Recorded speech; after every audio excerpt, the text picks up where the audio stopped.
Hello दोस्तों, स्वागत है आपका केडी लर्निंग हब पे।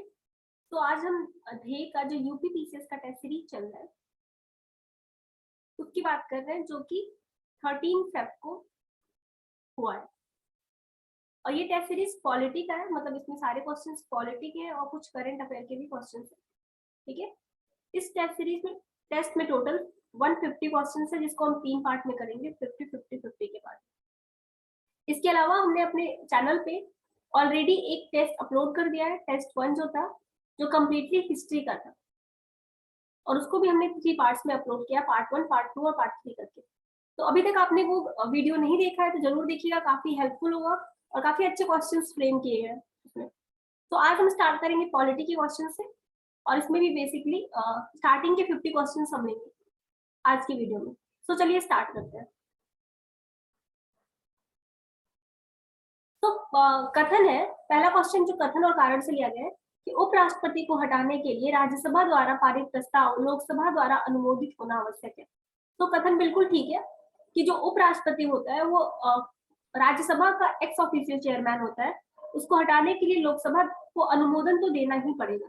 ठीक है, सो रीजन दिया है इसका कि उपराष्ट्रपति को हटाने के लिए प्रस्ताव पहले राज्यसभा में प्रस्तुत किया जाता है, लोकसभा में नहीं। तो ये रीजन भी बिल्कुल करेक्ट है कि उपराष्ट्रपति राज्यसभा का एक्स ऑफिशियल चेयरमैन होता है, इसलिए उसको हटाने का जो भी प्रस्ताव आएगा वो सबसे पहले राज्यसभा में आएगा। राज्यसभा में वो प्रस्ताव पास हो जाएगा तो लोकसभा को उसको सिर्फ अनुमोदन देना होगा। ठीक है, तो कथन और कारण दोनों ही सही है और कथन कारण की सही व्याख्या भी करता है, इसलिए इस क्वेश्चन का जो राइट ऑप्शन हो जाएगा वो ऑप्शन ए हो जाएगा। तो आई होप आपको समझ में आ रहा होगा। नेक्स्ट क्वेश्चन पे चलते हैं। नेक्स्ट क्वेश्चन है क्वेश्चन नंबर 2। निम्नलिखित में से कौन उप प्रधानमंत्री नहीं था? मोरारजी देसाई, चौधरी चरण सिंह, चंद्रशेखर और चौधरी देवीलाल। तो ये चारों उप प्रधानमंत्री और प्रधानमंत्री थे या नहीं, आपको बताना है कि कौन इन चारों में से उप प्रधानमंत्री नहीं था। तो इस क्वेश्चन का राइट ऑप्शन सी होगा।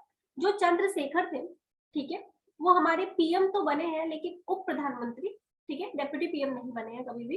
ठीक है, ये हमारे पीएम बने थे नवंबर 1990 से 91 के बीच में, बहुत शॉर्ट पीरियड के लिए बने थे। ठीक है, तो इस क्वेश्चन का जो राइट ऑप्शन होगा वो सी होगा। ये कभी भी उप प्रधानमंत्री नहीं बने, जबकि मोरारजी देसाई, चौधरी चरण सिंह और चौधरी देवीलाल ये तीनों ही उप प्रधानमंत्री रह चुके हैं। क्वेश्चन नंबर 3 भी चलते हैं। कृषि सहकारिता और उद्योग के लिए एक अखिल भारतीय सेवा का गठन करने की सिफारिश निम्न में से किस आयोग ने की थी? राष्ट्रमंडल आयोग, सरकारी आयोग, कुंची आयोग या द्वितीय प्रशासनिक सुधार आयोग। तो कृषि सहकारिता से रिलेटेड जो भी एक अखिल भारतीय सेवा बनाने की बात जो की गई थी वो सरकारी आयोग में की गई थी, जो 1983 में गठित हुआ था। तो इस क्वेश्चन का राइट ऑप्शन हो जाएगा ऑप्शन बी। नेक्स्ट क्वेश्चन पे चलते हैं। Question number 4। क्वेश्चन नंबर 4 में आपको मैच करना है, ठीक है, अरेंज करना है बेसिकली। देखते हैं।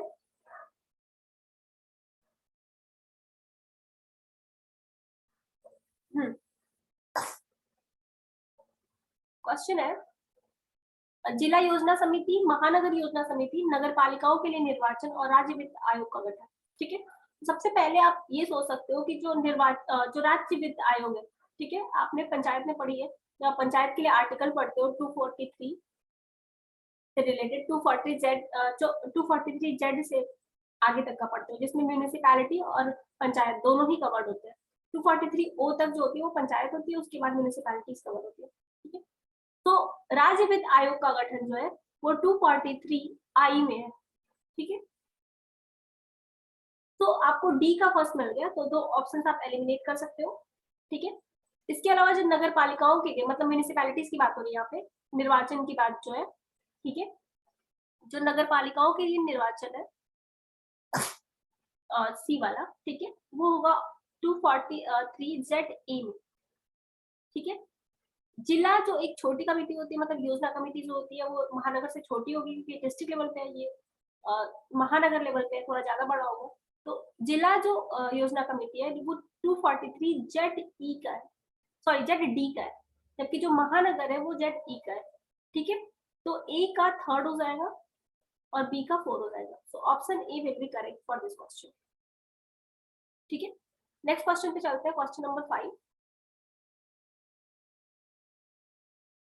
क्वेश्चन नंबर 5 है, किस अनुच्छेद के अंतर्गत, एक सेकेंड, क्वेश्चन नंबर 5 है,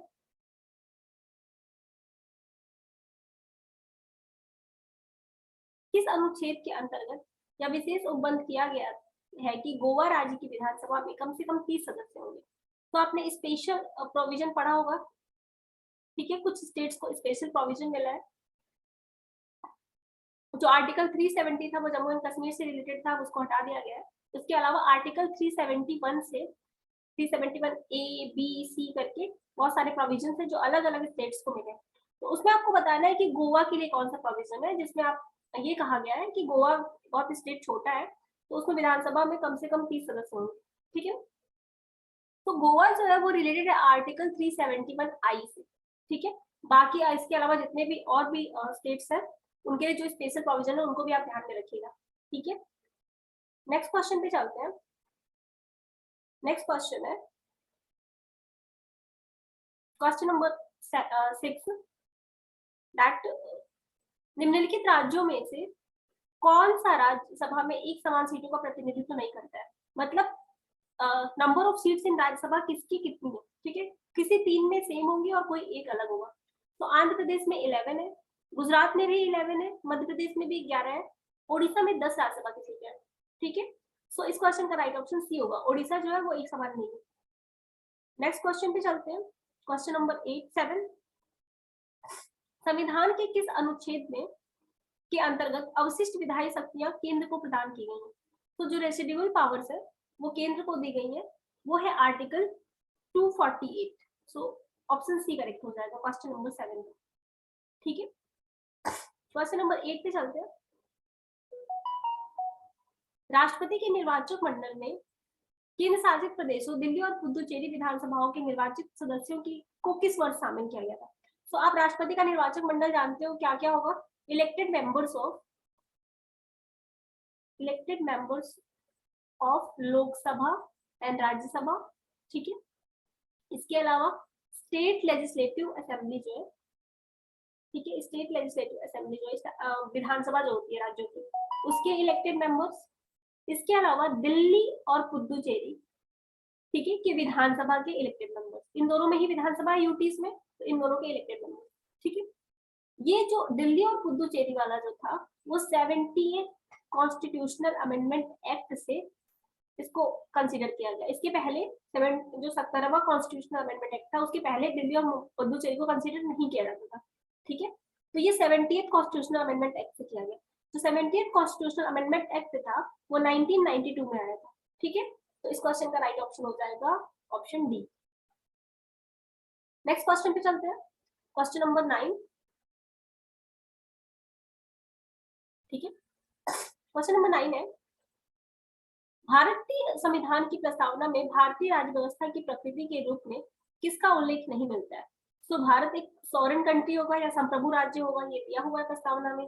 सोशलिस्ट जो है वो 42nd कॉन्स्टिट्यूशनल अमेंडमेंट एक्ट से ऐड किया गया था। लोकतांत्रिक भी है कि भारत एक रिपब्लिक होगा, ठीक है। सो ये भी ऑलरेडी हमारे प्रस्तावना में प्रियम्बल में मेंशन है। लेकिन जो लोक कल्याणकारी राज्य कल्याणकारी वाला जो कॉन्सेप्ट है ये हमारे डीपीएसपी में गिवन है, डायरेक्टिव प्रिंसिपल्स में, ठीक है ना, डायरेक्टिव स्टेट प्रिंसिपल जो है directive principles of state policy, ठीक है, इसमें गिवन है। और इन्होंने पूछा था प्रस्तावना में कौन सा नहीं है, तो कल्याणकारी राज्य जो है प्रस्तावना में नहीं है, ऑप्शन सी करेक्ट होगा। नेक्स्ट क्वेश्चन पे चलते हैं। उच्चतम न्यायालय के निम्नलिखित मुख्य न्यायाधीशों में से किसका कार्यकाल सबसे अधिक रहा। सो ये काफी एक तरह से टिपिकल क्वेश्चन था, लेकिन आपने वाईवी चंद्रचूड़ के बहुत सारे केसेस सुने होंगे कि वाईवी चंद्रचूड़ ने इसको हेड किया था, ऐसे बहुत सारे न्यूज में आपने केसेस सुने होंगे। तो इन्हीं का कार्यकाल सबसे ज्यादा रहा था as a chief justice of India, ठीक है। तो आपको याद रखना है कि वाईवी चंद्रचूड़ का काफी दिनों तक था टाइम पीरियड। सो एक one of the difficult question आप इसको कह सकते हो, क्योंकि किसी को भी ईयर वाइज याद नहीं रहता है chief minister chief justice of India के कार्यकाल को, ठीक है। नेक्स्ट क्वेश्चन पे चलते हैं, क्वेश्चन 11। क्वेश्चन 11 कथन और कारण वाला क्वेश्चन है। इसमें क्या है, जस्ट अ मिनट।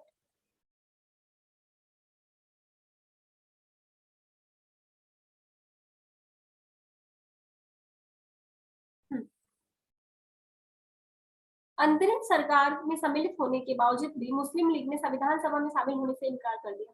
तो जो हमारा एंटरिंग गवर्नमेंट बना था, ठीक है, उसमें संविधान मुस्लिम लीग शामिल हुआ था, ठीक है, लेकिन उसके बाद उसके बाद भी उसने संविधान सभा में शामिल होने से इनकार कर दिया, जो हमारा कॉन्स्टिट्यूशन असेंबली बना था, ठीक है। तो ये बात बिल्कुल सही है, मुस्लिम लीग ने इनकार कर दिया था। रीजन दे रहा है इसका, इस राजनीतिक अनिश्चितता की स्थिति में ब्रिटिश प्रधानमंत्री एटली ने घोषणा की कि जून 1948 तक राजसत्ता भारत के जिम्मेदार लोगों को सौंप दी जाएगी। तो ये बात भी सही है कि एटली जो थे उन्होंने ये बोला था कि कोई भी, यहाँ इंडिया में बहुत सारे प्रॉब्लम्स क्रिएट हो गए थे कि हम जून 1948 तक सत्ता भारत को सौंप देंगे, क्योंकि वो कोई भी रिस्पॉन्सिबिलिटी नहीं लेना चाहते। लेकिन ये रीजन नहीं है कि मुस्लिम लीग संविधान सभा में शामिल नहीं हुआ था, इस रीजन की वजह से प्रधानमंत्री एटली ने हमें ये सौंपने की बात कही थी सत्ता। वो बहुत सारे इनस्टेबिलिटीज की वजह से खुद से रिस्पॉन्सिबिलिटी नहीं लेना चाहते थे, जितने भी प्रॉब्लम्स हो रहे थे, इसलिए उन्होंने ये सत्ता सौंपने की बात कही थी। तो दोनों ही कथन सही, कथन और कारण दोनों ही सही है, लेकिन जो कारण है उसको एक्सप्लेन नहीं कर रहा है। सो ऑप्शन बी करेक्ट हो जाएगा इस क्वेश्चन के लिए। क्वेश्चन नंबर 12 पे चलते हैं। क्वेश्चन नंबर 12 है नागरिकता संशोधन विधेयक जो है 2015 में, ठीक है, के अंतर्गत overseas citizen of India OCI और पर्सन ऑफ इंडियन ओरिजिन को आपस में विलय कर दिया गया था। तो ये बात बिल्कुल सही है कि 2015 में जो नागरिकता संशोधन विधेयक आया था उसमें ओसीआई और पीआईओ दोनों को मर्ज कर दिया गया था। दूसरा स्टेटमेंट कह रहे हैं नई ओसीआई कार्ड धारकों को पूर्ण नागरिकों के समान अधिकार तो नहीं होंगे, परंतु उन्हें भारत में खेती की जमीन खरीदने, राजनीतिक एवं आधिकारिक पद ग्रहण करने की छूट होगी। तो ये स्टेटमेंट गलत है लास्ट वाला। उन्हें खेती का जमीन खरीदने का कोई राइट नहीं होगा जब तक कि वो इंडिया के कंप्लीट नागरिक नहीं है, ठीक है। तो ओसीआई कार्ड धारकों के लिए ये नीचे वाली जो लाइंस कह रही है दोनों गलत है, ठीक है। तो ऑप्शन 2 गलत हो जाएगा, ऑप्शन 1 सही है। स्टेटमेंट में है कि असत्य कथन आपको बताना है, तो असत्य कथन ऑप्शन बी है, ठीक है, केवल दूसरा असत्य है। तो क्वेश्चन नंबर 13 पे चलते हैं। तो क्वेश्चन 13 है मैथ क्वेश्चन है, निम्नलिखित युग्मों में से कौन सा एक सही सुमेलित नहीं है, मतलब आपको इनकरेक्ट बताना है। आर्टिकल 25 से 28 जो है रिलीजियस फ्रीडम की बात करता है,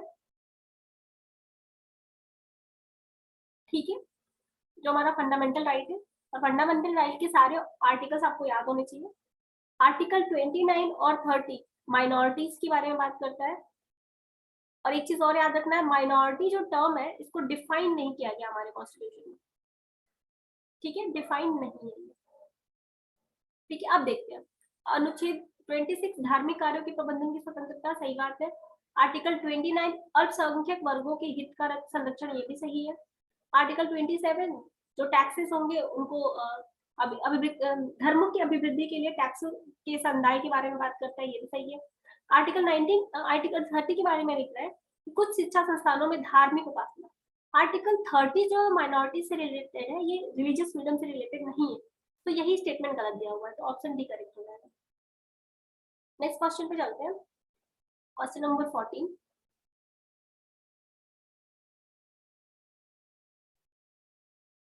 क्वेश्चन नंबर 14 कह रहे हैं, जस्ट अ मिनट।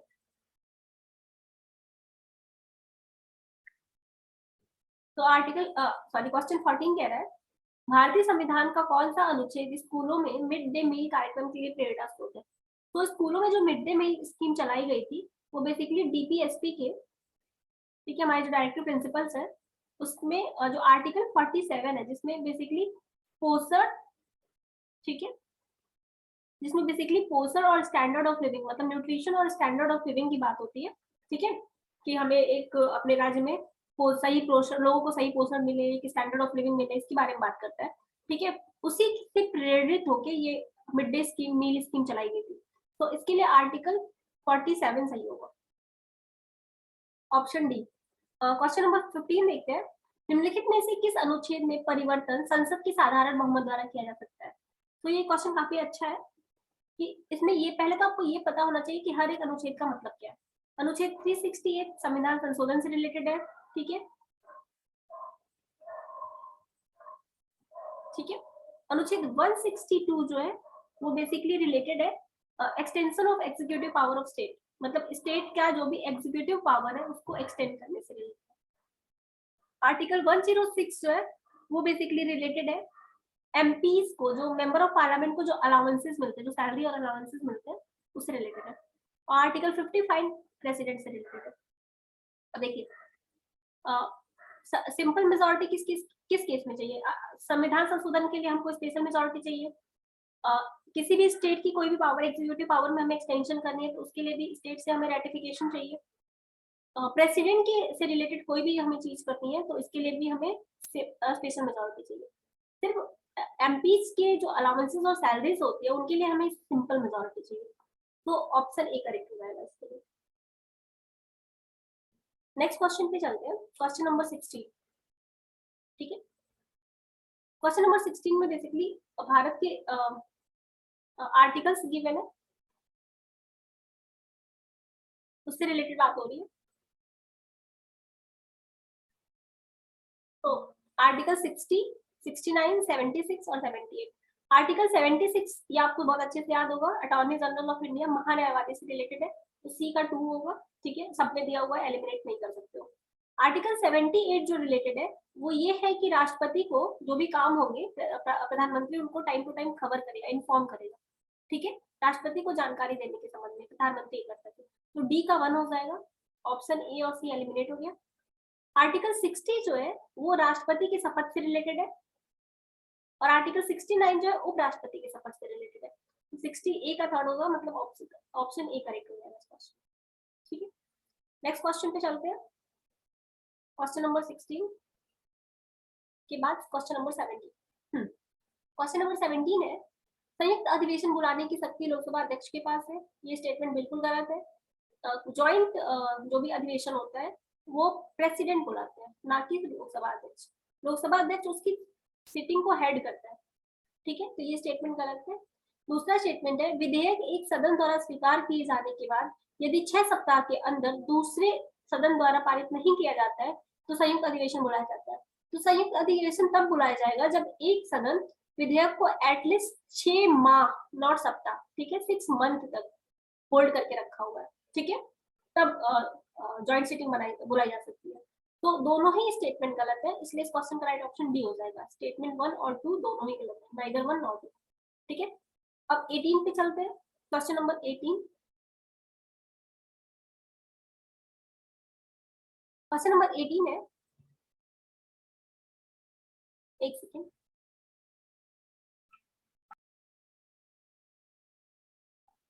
निम्नलिखित में से कौन संघ सूची का विषय नहीं है? तो बेसिकली यूनियन लिस्ट के बारे में बताना है कि यूनियन लिस्ट का सब्जेक्ट नहीं है। तो प्रतिरक्षी सेवाएं मतलब कि डिफेंस यूनियन का सब्जेक्ट है। सेंसेक्स जो जनगणना होती है ये भी यूनियन का सब्जेक्ट है। करेंसी जो नोट्स के से रिलेटेड जितने भी वर्क्स होते हैं वो यूनियन ही करता है, ठीक है, लेकिन जो न्यूज़पेपर है, ठीक है, वो यूनियन का सब्जेक्ट नहीं है। तो ऑप्शन डी करेक्ट हो जाएगा। क्वेश्चन नंबर 19 पे चलते हैं। क्वेश्चन नंबर 19 है कि जो केंद्रीय प्रशासन अधिकरण है, ठीक है, सेंट्रल एडमिनिस्ट्रेटिव ट्रिब्यूनल, ठीक है, सेंट्रल एडमिनिस्ट्रेटिव ट्रिब्यूनल, ठीक है, जो ट्रिब्यूनल्स बनाए गए हैं सेंट्रल लेवल पे, ठीक है, उसके बारे में बता रहा है आपको। यह एक संवैधानिक निकाय नहीं है, ये गलत है, ठीक है, यह एक संवैधानिक निकाय है, हमारे आर्टिकल्स में मेंशन है, ठीक है। इस अधिकरण के सदस्य केवल प्रशासनिक क्षेत्र में होते हैं जिनकी नियुक्ति राष्ट्रपति करता है। ये बात तो सही है कि नियुक्ति राष्ट्रपति करता है, लेकिन केवल प्रशासनिक क्षेत्र से नहीं होते हैं, ठीक है। इनके मेंबर्स देखोगे तो रिटायर्ड जजेस भी होते हैं, मतलब एडमिनिस्ट्रेटिव के साथ साथ जुडिशरी से भी रिलेटेड होते हैं, ठीक है। तो ये स्टेटमेंट भी गलत है। स्टेटमेंट 2 सही है कि इसकी स्थापना 1 नवंबर 1985 में को की गई थी, ठीक है। तो 1 और 3 गलत है और आपको असत्य कथन चल रहा है, तो ऑप्शन ए करेक्ट हो जाएगा। अगर आपको 2 नहीं भी पता होता तो आप एलिमिनेशन से इस क्वेश्चन को कर सकते थे। तो चलिए क्वेश्चन नंबर 19 के बाद क्वेश्चन नंबर 20 पे चलते हैं। क्वेश्चन नंबर 20 है, प्रथम राजभाषा आयोग का गठन किस वर्ष किया गया? तो 1955 में प्रथम राजभाषा आयोग का गठन किया गया था, ठीक है। और इससे रिलेटेड एक दो इंपॉर्टेंट इंफॉर्मेशन ये है कि कमीशन फॉर ऑफिशियल लैंग्वेजेस जो है, एक कमीशन है, कमीशन फॉर ऑफिशियल लैंग्वेजेस, ठीक है। ये आर्टिकल 344 में मेंशन है और इसी आर्टिकल के थ्रू प्रथम राजभाषा आयोग का गठन किया गया था 1955 में, ठीक है। और इसके जो हेड थे, इसके जो चेयरमैन थे, वो थे बीजी खेर, ठीक है, इसके चेयरमैन थे, तो ये भी याद रखिएगा। नेक्स्ट क्वेश्चन पे करते हैं, क्वेश्चन नंबर 21, ठीक है। लोक लेखा समिति से रिलेटेड है, पब्लिक अकाउंट कमेटी जो होती है, कि यह संसद की सबसे महत्वपूर्ण एवं पुरानी समिति है, बिल्कुल सही बात है। लोकसभा अध्यक्ष लोक लेखा समिति के अध्यक्ष को मनोनीत करता है, तो वही बनाता है, ठीक है, ये भी सही है। इसका कार्यकाल 1 वर्ष का होता है, ये भी सही है। यह अपनी रिपोर्ट राष्ट्रपति को सौंपता है, ये गलत स्टेटमेंट है, ठीक है। और आपसे असत्य कथन पूछा था, तो यही ऑप्शन सही हो जाएगा। ये अपना रिपोर्ट पार्लियामेंट में देता है, पार्लियामेंट ही इसको बनाती है और पार्लियामेंट में ही देता है, ठीक है। बेसिकली ये लोकसभा को देता है अपना रिपोर्ट, ठीक है, ना कि राष्ट्रपति को। राष्ट्रपति को अपना रिपोर्ट कैग देता है, ठीक है। नेक्स्ट क्वेश्चन पे चलते हैं, क्वेश्चन नंबर 22। 22 में number of seats in Rajya Sabha को मैच करना है, ठीक है।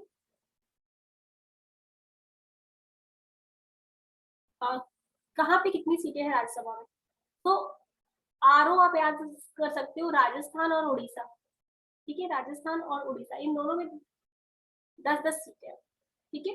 तो राजस्थान की 10 सीटें यहाँ पे हो गई, मतलब बी का थर्ड हो गया, बी का थर्ड मतलब ए और सी एलिमिनेट हो गया क्वेश्चन नंबर 22 में, ठीक है। इसके अलावा तेलंगाना, छत्तीसगढ़ और गुजरात बचा है, ठीक है। तो आप देखोगे कि जो नंबर ऑफ सीट्स तेलंगाना में है वो 7 है, छत्तीसगढ़ में नंबर ऑफ सीट्स 5 है, ठीक है।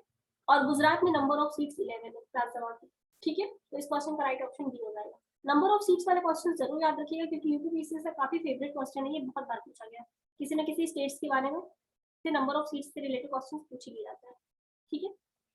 नेक्स्ट क्वेश्चन है क्वेश्चन नंबर 23, जिसमें कथन और कारण दिया गया है। उपराष्ट्रपति के निर्वाचन में संसद के मनोनीत सदस्य भाग नहीं लेते, किंतु राज्यों के विधानसभा सदस्य भाग लेते हैं।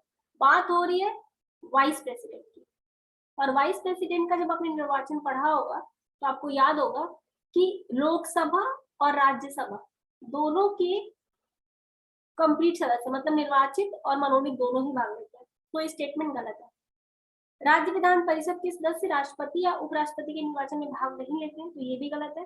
राष्ट्रपति के निर्वाचन में राज्य विधान सॉरी एक सेकंड, सेकेंड जो स्टेटमेंट कह रहा है वो कह रहा है विधान परिषद, नॉट विधानसभा, मतलब स्टेट लेजिस्लेटिव काउंसिल की बात हो रही है, ठीक है। काउंसिल मतलब परिषद, ठीक है। तो परिषद के सदस्य किसी में भी भाग नहीं लेते हैं, ये स्टेटमेंट बिल्कुल सही है। लेकिन स्टेट लेजिस्लेटिव असेंबली देता, विधानसभा देता, तो उनके सदस्य राष्ट्रपति के निर्वाचन में भाग लेते हैं, ठीक है।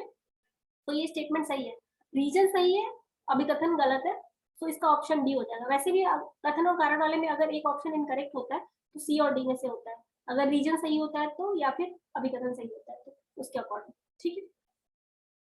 तो नेक्स्ट क्वेश्चन में चलते हैं, क्वेश्चन नंबर 24। क्वेश्चन नंबर 24 है,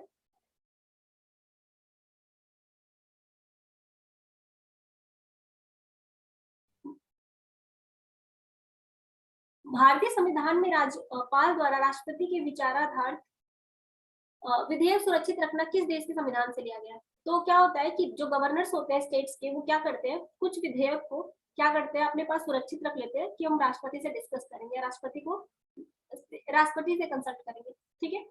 ये जो प्रोसेस है ये किस संविधान से लिया गया है, तो ये कनाडा के संविधान से लिया गया है, ठीक है, जिसमें राज्यपाल क्या करते हैं, विधेयक को राष्ट्रपति के लिए सुरक्षित रख लेते हैं, तो ऑप्शन बी करेक्ट हो जाएगा। नेक्स्ट क्वेश्चन पे चलते हैं। नेक्स्ट क्वेश्चन है कि किसी राजनीतिक दल द्वारा अपने सदस्यों के लिए सदन में जारी किया जाने वाला आवश्यक दिशा निर्देश जो दल के अनुशासन के लिए इंपॉर्टेंट होता है वो क्या कहलाता है?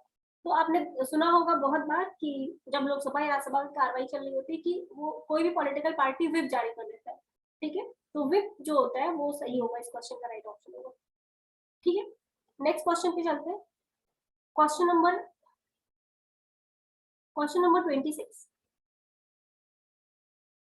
26 है कि कोई कर विधि के प्राधिकार से ही अधिरोपित या संग्रहित किया जाएगा, अन्यथा नहीं। इसका उल्लेख किस आर्टिकल में? तो कोई भी जो टैक्स होता है वो हम लॉफुली ही लेते हैं, ठीक है? लॉ के अगेंस्ट जाके नहीं लेंगे कभी भी। ये आर्टिकल 265 में सॉरी ये आर्टिकल 265 में मेंशन है, ठीक है?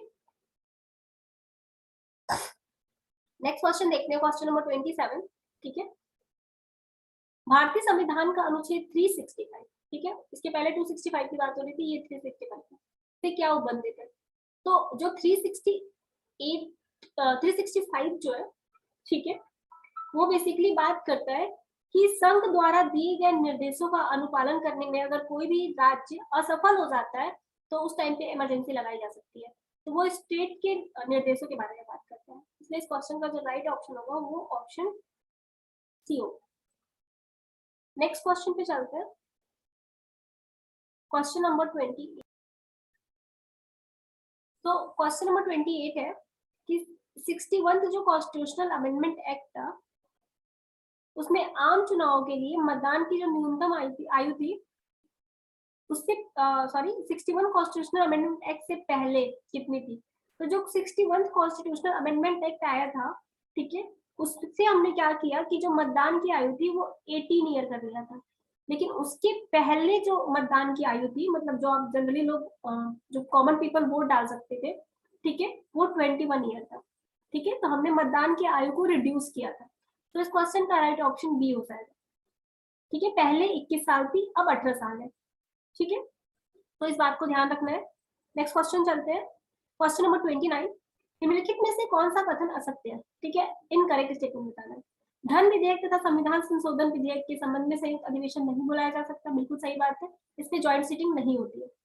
धन विधेयक पर लोकसभा का निर्णय अंतिम होता है, ये भी सही बात है, ठीक है? कि लोकसभा का निर्णय जो होता है वो सबसे लास्ट होता है। अभी तक तीन बार केवल संयुक्त अधिवेशन बुलाया गया, तो सही बात है, केवल 3 बार अभी तक संयुक्त अधिवेशन या फिर ज्वाइंट सीटिंग हुई है। क्वेश्चन ऑप्शन डी जो कह रहा है वो इनकरेक्ट है कि लोकसभा अध्यक्ष की अनुपस्थिति में संसद के संयुक्त अधिवेशन की अध्यक्षता राष्ट्रसभा का सभापति करेगा। देखो, अगर लोकसभा का अध्यक्ष अनुपस्थित है तो लोकसभा का डेप्यूटी स्पीकर कर सकता है, वो भी नहीं है तो राज्यसभा का डेप्यूटी स्पीकर कर सकता है, ठीक है? लेकिन कभी भी राज्यसभा का सभापति नहीं करेगा, मतलब वाइस प्रेसिडेंट कभी भी ज्वाइंट सीटिंग को हेड नहीं करेगा। इसका रीजन ये है कि वाइस प्रेसिडेंट पार्लियामेंट का मेंबर नहीं है, वो एक्स ऑफिशियो चेयरमैन है, उसको हमने मतलब एज अ एमपी नहीं कंसीडर किया है, हमने एज अ एमपी वोट नहीं किया, as a vice president vote किया है, इसलिए इस क्वेश्चन का राइट ऑप्शन डी हो जाएगा। राज्यसभा का सभापति कभी भी ज्वाइंट सीटिंग को हेड नहीं करता है। नेक्स्ट क्वेश्चन है क्वेश्चन नंबर 30। क्वेश्चन नंबर 30 है, वर्तमान में कितने मान्यता प्राप्त राष्ट्रीय राजनीतिक दल है? तो टोटल 8 है इस समय याद कर लीजिए कौन कौन से। INC Indian National Congress, BSP Bahujan Samaj Party, BJP Bharatiya Janata Party, ठीक है, CPI Communist Party of India, CPIM Communist Party of India and Marxism वाली, ठीक है, तृणमूल कांग्रेस है, एनसीपी है, नेशनल कम्युनिस्ट पार्टी, ठीक है, इसके अलावा नेशनल पीपुल्स पार्टी एनपीपी भी है, ठीक है, और ये सबसे रिसेंट पे बनी हुई है, ठीक है? तो टोटल 8 राष्ट्रीय राजनीतिक दल हैं जो मान्यता प्राप्त है, ठीक है? नेक्स्ट क्वेश्चन पे चलते हैं।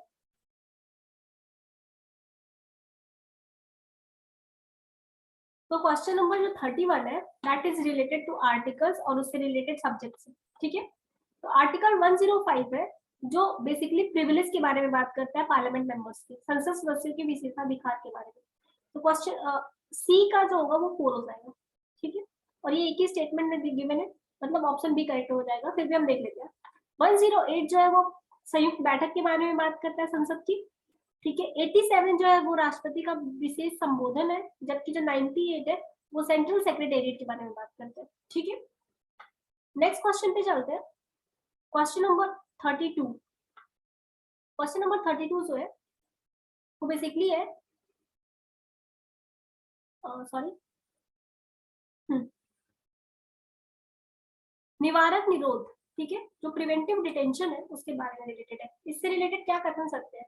इसका उद्देश्य किसी भी व्यक्ति को अपराध करने से रोकना है, तो बिल्कुल सही बात है। इसका उद्देश्य यही होता है, पहले से प्रिवेंटिव मेजर्स लेके हम डिटेन कर लेते हैं लोगों को ताकि वो व्यक्ति अपराध न कर सके, ठीक है। तो ये स्टेटमेंट सही है। दूसरा है, सरकार इसके तहत व्यक्ति को केवल 4 महीने तक अभिरक्षा से निरुद्ध कर सकती है। तो ये स्टेटमेंट थोड़ा सा मिस्टेकन नहीं है, 4 महीने नहीं होगा, केवल 3 महीने होगा, 3 महीने तक कर सकती है। तो स्टेटमेंट 2 गलत है। आपसे पूछा है सत्य कथन, तो केवल पद सत्य हो जाएगा। क्वेश्चन नंबर 32 का राइट ऑप्शन जो होगा वो हो जाएगा ए। नेक्स्ट पे चलते हैं, क्वेश्चन नंबर 33। क्वेश्चन नंबर 33 है, 26 अक्टूबर 1946 जब अंतरिम गवर्नमेंट बनी थी, ठीक है, जिसमें मुस्लिम लीग भी शामिल था, तो उसमें मुस्लिम लीग से कौन ऐसा सदस्य था जो मुस्लिम लीग से था? तो आसफ अली, जॉन मथाई और सी एच भाभा, ये तीनों ही आईएनसी से रहे, मतलब मुस्लिम लीग से नहीं थे। जो आई चुंदरीगर है वो मुस्लिम लीग से थे, और इनको बेसिकली कौन सा डिपार्टमेंट मिला था? वो मिनिस्ट्री ऑफ कॉमर्स मिला था, मिनिस्ट्री ऑफ कॉमर्स। तो ये बात याद रखनी है। इसके अलावा आसफ अली जो है, ठीक है, इनको रेलवेज मिला था। जॉन मथाई को इंडस्ट्री ऑफ सिविल सप्लाई मिला था। सी एच भाभा को पोर्ट्स एंड माइंस मिला था। ये अंतरिम गवर्नमेंट की बात हो रही है, फाइनली जो मिला था वो डिफरेंट था, पोर्ट्स एंड माइंस मिला था, ठीक है ना। तो इस क्वेश्चन का राइट ऑप्शन डी है। नेक्स्ट क्वेश्चन पे चलते हैं, क्वेश्चन नंबर 34। 34 जो है, इसमें पूछा है कि कौन सा युग्म सही नहीं है। तो जो कार्य संचालन समिति थी उसके हेड थे के मुंशी, ये सही है। मूल अधिकार समिति, उप समिति जो थी, उसके हेड जेबी कृपलानी थे। माइनॉरिटीज के लिए एससी मुखर्जी थे, ये तीनों ही सही है। जो सदन समिति है, जो होम कमिटी थी, उसके जो हेड थे वो राजेंद्र प्रसाद नहीं थे। राजेंद्र प्रसाद की जगह वहां पे ना, यहाँ पे होगा पट्टाभी सीतारमैया। पट्टाभी सीतारमैया होम समिति के या फिर सदन समिति के अध्यक्ष थे, ठीक है। तो दूसरा स्टेटमेंट गलत दे दिया है। 35 की बात कर ले, किस प्रख्यात न्यायविद व संवैधानिक विशेषज्ञ ने प्रस्तावना को संविधान का परिचय पत्र, आइडेंटिटी कार्ड कहा है? तो आइडेंटिटी कार्ड जो है वो कहा है एन पालकीवाला ने। सो 35 का राइट ऑप्शन 1 ये हो जाएगा। नेक्स्ट क्वेश्चन देखते हैं, क्वेश्चन नंबर 36, ठीक है। राष्ट्रपति अथवा संसद द्वारा राष्ट्रपति शासन के समय बनाया गया कानून राष्ट्रपति शासन समाप्त होने के पश्चात प्रभावी नहीं रहता है, ये स्टेटमेंट गलत है। 6 महीने तक प्रभावी रहेगा, उसके बाद स्टेट चाहे तो उस पर रिकंसिडरेशन कर सकता है। राष्ट्रपति शासन के समय राष्ट्रपति मुख्यमंत्री के नेतृत्व वाली मंत्रिपरिषद को भंग कर सकता है। ये बिल्कुल सही बात है कि राष्ट्रपति चाहे तो जो सीएम है और उसका जो मंत्रिपरिषद है उसको भंग कर सकता है, और नहीं भी कर सकता है, वो उसके ऊपर डिपेंडेंट करता है। तो कर सकता है गिवन है, तो बिल्कुल सही बात है ये, ठीक है। तो स्टेटमेंट 1 गलत था, स्टेटमेंट 2 सही है। इन्होंने सही कथन के लिए पूछा है, तो राइट ऑप्शन बी हो जाएगा। क्वेश्चन नंबर 37 देखते हैं। क्वेश्चन नंबर 37 कह रहे हैं, सॉरी, निम्नलिखित कथनों में से कौन सा सही है?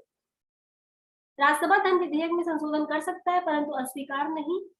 और दूसरा, अनुदान मांगों पर दोनों सदनों में मतदान होता है। तो क्वेश्चन नंबर क्वेश्चन नंबर जो 37 है, इसका जो राइट ऑप्शन हो जाएगा वो ऑप्शन डी होगा, ठीक है।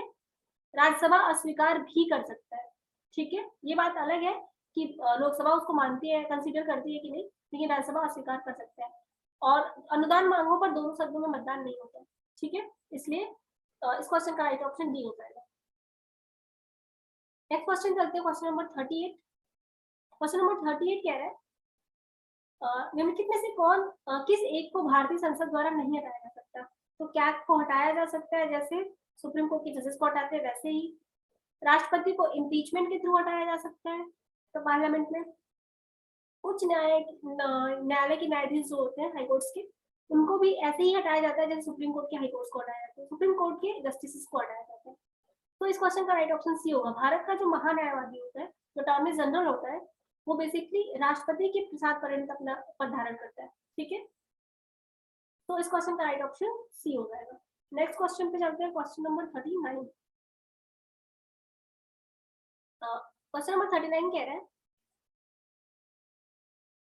कि अभिकथन और कारण है कि भारतीय संविधान व्यक्ति की स्वतंत्रता तथा सामाजिक हितों के बीच संतुलन स्थापित करने का प्रयास करती है। बिल्कुल सही बात है। कॉन्स्टिट्यूशन रिलीजियस फ्रीडम, सॉरी इंसान की फ्रीडम, ठीक है, और सामाजिक हित जो उनके सोशल नॉर्म्स है उनके बीच बैलेंस करने का काम करते हैं। बिल्कुल रीजन इसका है कि भारतीय नागरिकों को प्रदान किए गए मूल अधिकार अबाध है, उन पर किसी प्रकार का प्रतिबंध नहीं लगाया जा सकता। तो आपने फंडामेंटल राइट्स के बारे में पढ़ा है कि ये एब्सोल्यूट नहीं है, अबाध नहीं है, ठीक है, इन पे रीजनेबल रिस्ट्रिक्शंस लगाए जा सकते हैं। तो ये स्टेटमेंट गलत है। ए सही है परंतु आर गलत है, ऑप्शन सी हो जाएगा। ठीक है, नेक्स्ट क्वेश्चन पे चलते हैं। क्वेश्चन नंबर 40, कौन सा सही सुमेलित नहीं है?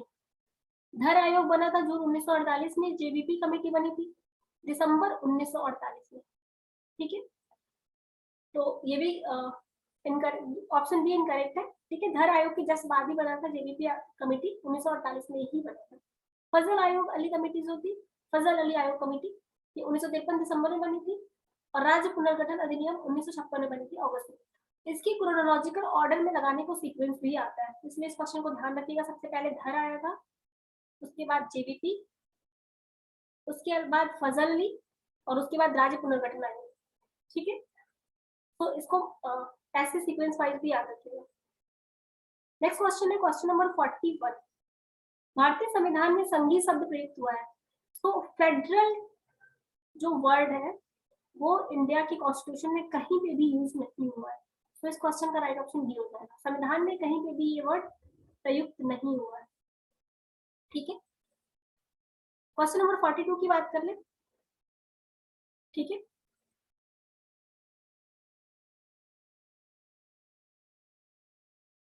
तो क्वेश्चन नंबर 42 है, वित्त विधेयक के बारे में कौन सा कथन सत्य है? फाइनेंस बिल जो होता है, यह सिर्फ लोकसभा में ही पेश किया जाता है।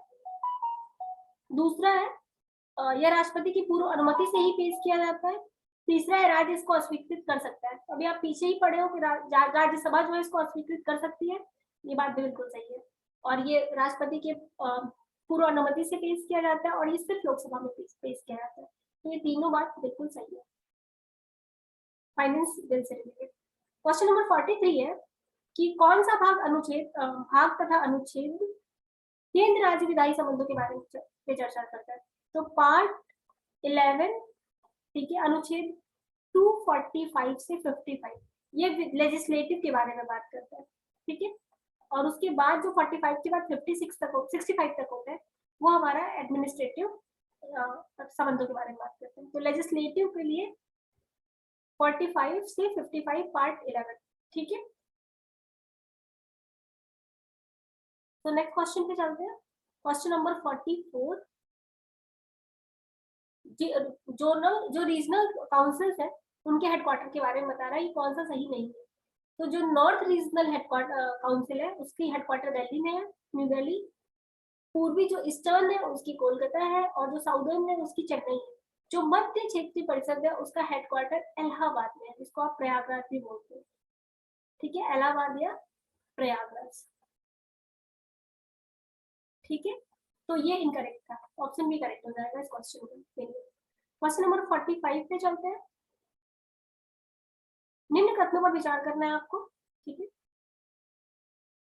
अनुच्छेद 324 जो निर्वाचन आयोग से रिलेटेड है, इलेक्शन कमीशन। ठीक है, एक मुख्य निर्वाचन आयुक्त तथा 2 अन्य आयुक्तों से मिलकर बना है। बिल्कुल सही बात है। जो निर्वाचन आयुक्त है इस टाइम पे वर्तमान में, इसके पहले 1-1 का कॉन्सेप्ट भी था, लेकिन अभी जो है टोटल 3 मेंबर्स है, एक हेड होगा और 2 निर्वाचन आयुक्त होंगे। दूसरा स्टेटमेंट कह रहा है किसी निर्णय पर मुख्य निर्वाचन आयुक्त और अन्य 2 आयुक्तों में मतभेद होने पर मुख्य निर्वाचन आयुक्त का मत मान्य होगा। ये स्टेटमेंट गलत है। अगर मतभेद होता है तो भी मेजोरिटी कंसीडर की जाती है, 2 वोट्स जिसके भी होंगे वो कंसिडर किए जाएंगे। तो सत्य कथन केवल एक है। नेक्स्ट क्वेश्चन पे चलते हैं, क्वेश्चन नंबर 46। क्वेश्चन नंबर 46 कह रहा है, यदि समवर्ती सूची कि किसी विषय को लेकर केंद्रीय कानून तथा राज्य कानून में संघर्ष की स्थिति आता है, तो जब भी सेंट्रल का कोई लॉ होगा और स्टेट का लॉ होगा, ठीक है, समवर्ती सूची के विषय में, तो हमेशा सेंट्रल का लॉ प्रभावी होगा, ठीक है, तो केंद्रीय कानून राज्य कानून पर प्रभावी होगा, ऑप्शन ए करेक्ट होगा जब भी ऐसे कोई डिस्प्यूट आते हैं। 47 कह रहा है कि भारत की संचित निधि किसके नियंत्रणाधीन होती है, मतलब consolidated fund of India.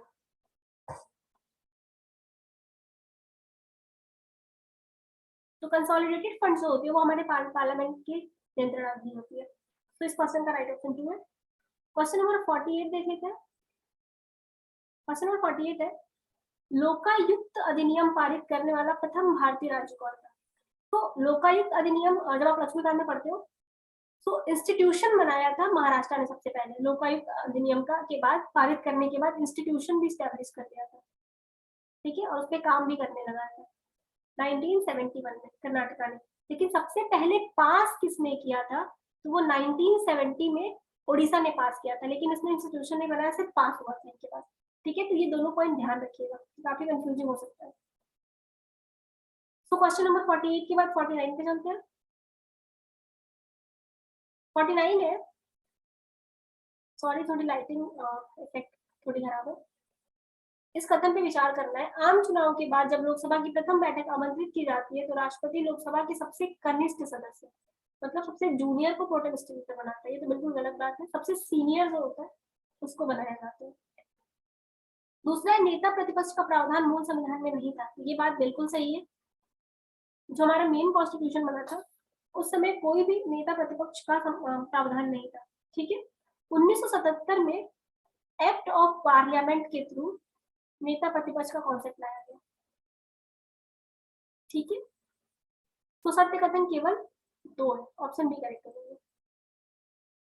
Next question पे चलते हैं, जो आज का अंतिम क्वेश्चन है, प्राक्कलन कमेटी से रिलेटेड है।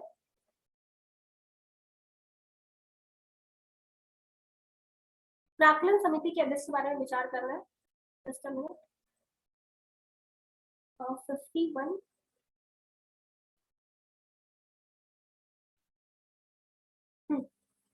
50th क्वेश्चन, राज्यसभा का इस समिति में कोई प्रतिनिधित्व नहीं होता है, बिल्कुल करेक्ट है, सिर्फ लोकसभा के मेंबर्स होते हैं इसमें। समिति की अध्यक्षता लोकसभा अध्यक्ष द्वारा की जाती है, कोई भी मंत्री इस समिति का सदस्य नहीं चुना जा सकता, तो ये बात बिल्कुल सही है। लेकिन ये गलत है कि अध्यक्ष हमेशा लोकसभा अध्यक्ष होगा, ये गलत है, ठीक है। सो 1 और 3 करेक्ट है। आपसे पूछा है कि असत्य कौन सा है, असत्य केवल दूसरा है, ठीक है। सो यहाँ पे 50 क्वेश्चन की जो सीरीज है पूरी वो कंप्लीट हो गई है। तो नेक्स्ट वीडियो आएगा, उसमें अगेन हम 50 क्वेश्चंस लेके आएंगे 51 to 100 के बीच में, ठीक है। अगर आपने चैनल को लाइक सब्सक्राइब नहीं किया तो जरूर कर लीजिएगा, बेल आइकन को भी प्रेस कर दीजिएगा, ताकि जब हम नेक्स्ट वीडियो लेके आए जो बेसिकली कल या परसों तक आ जाएगी, ठीक है, उसमें आप क्वेश्चन पार्टिसिपेट कर सके। टेस्ट सीरीज को जरूर सॉल्व करिएगा, काफी इंपॉर्टेंट क्वेश्चन है 2022 के जो प्रीलिम्स एग्जाम्स है यूपी पीसीएस का, उसके लिए, ठीक है, क्योंकि ये test series basically UP PCS को ध्यान में रख के बनाया गया है। ऐसे क्वेश्चन से जनरली फ्रेम होते हैं यूपी पीसीएस की एग्जामिनेशन। तो आज का वीडियो यहीं पे एंड करते हैं, धन्यवाद।